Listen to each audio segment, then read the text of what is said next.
اخلاق ہیں وہ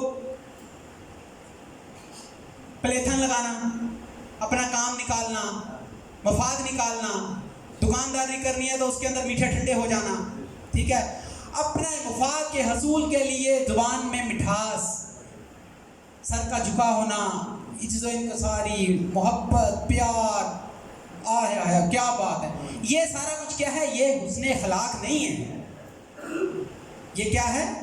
یہ حسن اخلاق نہیں ہے، وہ والا جو تصوف داتا صاحب بیان فرما رہے ہیں۔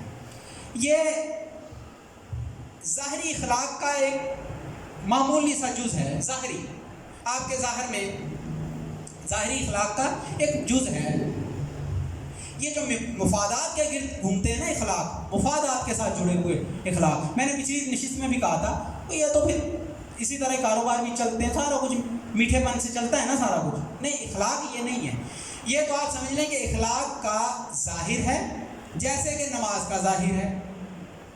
نماز کی تمام شرائط پوری کرنے کے بعد، جہاں نماز پہ کھڑے ہونے کے بعد نماز پڑھنا کیا ہے؟ علم اور عمل، لیکن نماز کا ادب نہیں ہے۔ اسی طرح یہ جو ظاہر ہے، اگر دل میں وہ سب نہیں ہے، دل میں اخلاص نہیں ہے، خلوص نہیں ہے، اور بغیر کسی غرض کے، کوئی طمع، لالچ، کوئی ظاہری، کوئی دنیاوی مفاد کے بغیر اگر آپ ایسے ہیں، تو پھر ادب شروع ہوگا، پھر یہ کیا ہے؟ پھر یہ اخلاق، پھر اخلاق حسنہ کہلائے گا، پھر یہ حسن اخلاق کہلائے گا، ورنہ صرف اخلاق، صرف اخلاق کی ظاہر ہے، اخلاق کا ظاہر ہے۔ تو یہاں آگے مار کھا جاتے ہیں ہم، وہ کیا کہ تصوف اخلاق کا نام ہے، تصوف اخلاق کا نام ہے۔ وہ کہتے ہو کتنا با اخلاق تو ہے وہ، اور کیا چاہیے، اس سے بڑا صوفی اور کون ہوگا۔ لبادہ اوڑھ لیتے ہیں لوگ لبادہ اوڑھ لیتے ہیں۔ ایک زمانہ تھا لوگوں نے صوف کا لباس پہن لیا، اور صوف کا لباس پہن لیا صوفی کہلوانے کے لیے۔ دادا صاحب فرمائیں گے، اس میں آئیں گے، وہ مداحن فقراء کے بارے میں لباس پہن لیتے تھے، گلے میں منکے ڈال لیے، کڑے ڈال لیے، لمبے بال کر لیے، اور گیٹ اپ پورا کر لیا، تصوف صوفیوں کا گیٹ اپ کر لیا۔ وہ گیٹ اپ کرنے سے کیا اپنے آپ کو کہلاتے تھے؟ صوفی۔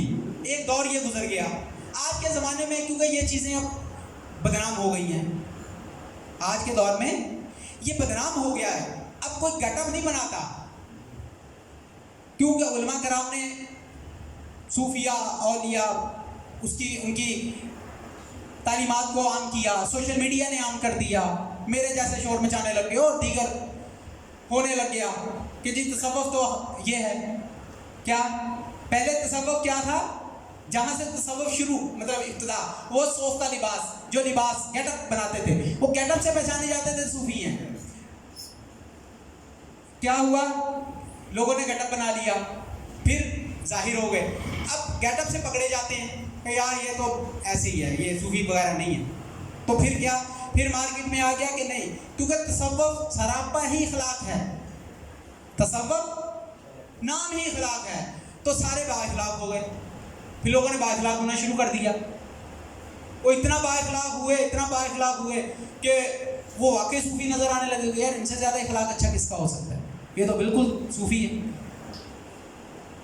یعنی اخلاق کا ظاہر، جیسے کہ صوفیہ کا، تصوف کا ظاہر لباس، اس طرح اخلاق کا ظاہر میٹھا پن، وہ اپنا لیا، ہو جاؤ بن جاؤ صوفی، نہیں، وہ بھی ظاہر ہے، وہ بھی عمل ہے صرف، لیکن کیا ادب نہیں ہے۔ اور بار بار میں ایک جملہ کہ تصوف کیا ہے؟ ادب، اور اگر اخلاق میں بھی ادب نہیں ہے تو پھر وہ اس دائرے میں نہیں آتا، حسن اخلاق میں نہیں آتا۔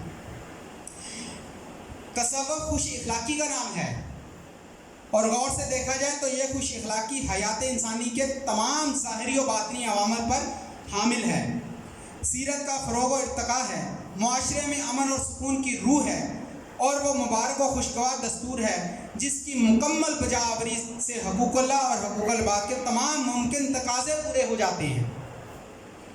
حسن خلق کا پہلا اور بنیادی تقاضا تو یہ ہے، حسن خلق کا پہلا اور بنیادی تقاضا یہ داتا صاحب فرما رہے ہیں،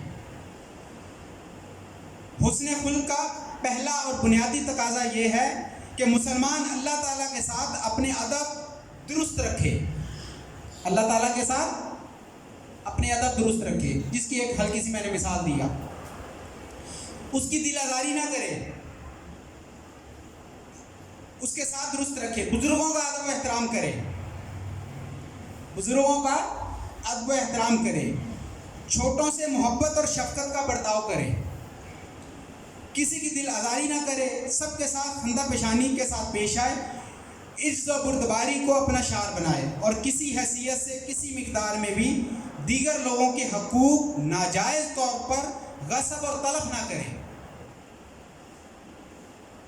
کسی بھی طرح جو جائز حقوق جس کا بھی ہے حق ہے اس کو غصب اور تلف نہ کرے۔ یہ کیا ہے؟ یہ کیا ہے؟ یہ حسن اخلاق ہے، یہ حسن خلق ہے، یہ جو سب کچھ فرمایا ہے۔ بعد ازاں حسن خلق کا تقاضا یہ ہے کہ انسان اپنی ذات اور نفس کے ساتھ اپنے اخلاق درست رکھے، اپنی ذات اور نفس کے ساتھ اپنے اخلاق درست رکھے، یعنی جائز اور ناجائز، حلال اور حرام کا امتیاز کیے بغیر محض نفس امارہ کی پیروی نہ کرے، اور خواہشات نفسانی کے ہاتھوں مجبور اور بے بس نہ ہو، بالفاظ دیگر وہ نفس کو شریعت کے تابع رکھے، ورنہ وہ کیا ہوگا؟ وہ شریعت کے نفس کو شریعت کے اپنے یعنی شریعت کے تابع رکھے، اپنے نفس کو شریعت کے تابع رکھے، مغلوب رکھے، شریعت کو نفس سے مغلوب نہ ہونے دے۔ پس جو شخص ان صفات اور ان لوازم سیرت انسانی کی بنیاد پر اپنے آپ کو درست کر لیتا ہے وہی صاحب اخلاق حسنہ ہے۔ اور آگے دادا صاحب کیا فرماتے ہیں جہاں سے میں نے بات شروع کی تھی، یعنی یہ جو جتنا آپ نے بیان کیا ہے، جو یہ سب کچھ کر لے وہ کیا ہے؟ اخلاق حسنہ کے دائرے میں آ گیا۔ اور یہ لفظ جو میں بولنے لگا ہوں یہ بنو دادا صاحب کے اپنے الفاظ ہیں، وہی صاحب اخلاق حسنہ ہے اور وہی صحیح معنوں میں صوفی ہے، وہی صحیح معنوں میں صوفی ہے۔ یہاں بات مکمل ہو گئی۔ اب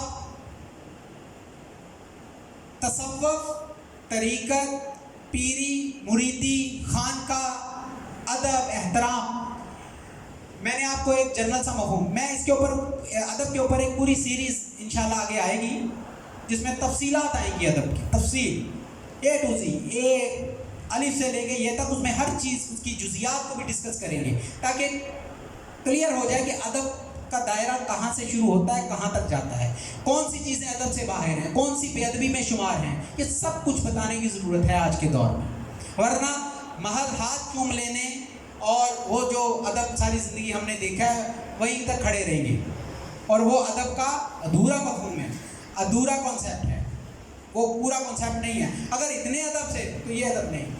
آج کے مضمون سے متعلق حقوق اللہ، حقوق العباد، یہ وہ دو ٹاپک ہیں جن کے اوپر علماء کرام کی زبان سے آپ سن لیں گے۔ اس میں ادب کا خیال، ادب، بڑے کا ادب ہوتا ہے، بڑے کا ادب ہوتا ہے نا، چھوٹے کا بھی ادب ہوتا ہے۔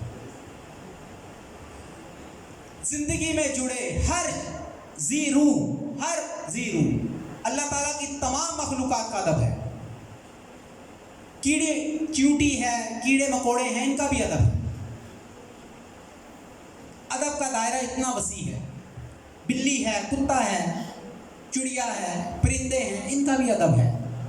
میں نے کہا میں پوری سیریز لے کے چلوں گا تو مفہوم واضح ہوگا، ان کا بھی ادب ہے۔ آری بات سمجھ؟ ہر چیز کا ادب ہے۔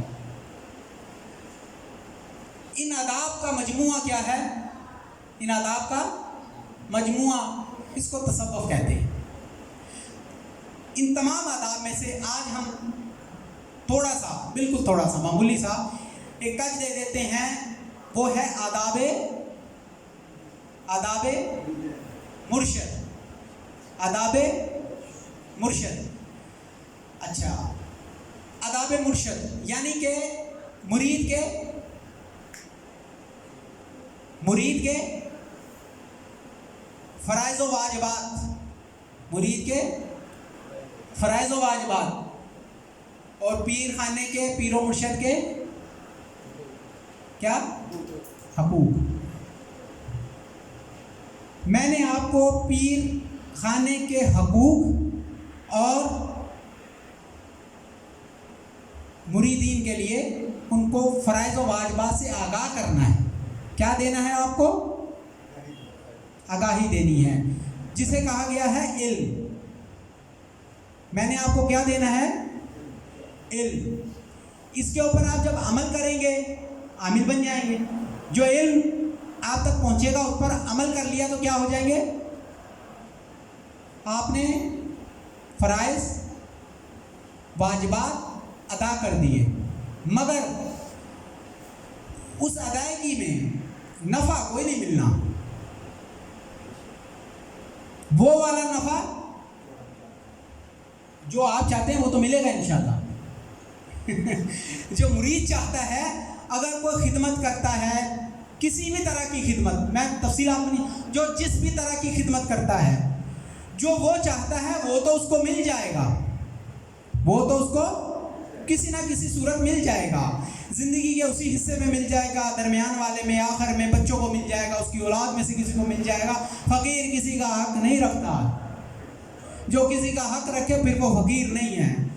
فقیر کے در پہ کسی نے بے لوث ایک گلاس کسی پیاسے کو پانی پلا دیا، دروازہ نکلنے سے پہلے، باہر جانے سے پہلے وہ اس کا قرض اتار کے بھیجتا ہے. اتنا غیرت مند ہوتا ہے اللہ کا دوست. اس سے زیادہ غیرت کسی میں نہیں ہے. اس سے زیادہ نیٹ پہ کام کرنے والا کوئی نہیں ہے. نیٹ کیش، ادھر سے دو، ایک ہاتھ سے دو، دوسرے ہاتھ سے واپس لے لو. بات سمجھ میں آ رہی؟ اس کو کوئی خالی نہیں جاتا. جس نے خدمت کی، رات ہونے سے پہلے اس کی خدمت اس کے حوالے کر دی جاتی ہے. یہ لو اپنی اجرت، یہ اپنی اجرت پکڑو اور جا کے اپنے بستر میں سو جاؤ. آپ محنت مزدوری کرتے ہیں، بزنس کرتے ہیں، کاروبار کرتے ہیں، جابز کرتے ہیں، تو پیمنٹ موڈ کتنے قسم کے ہوتے ہیں؟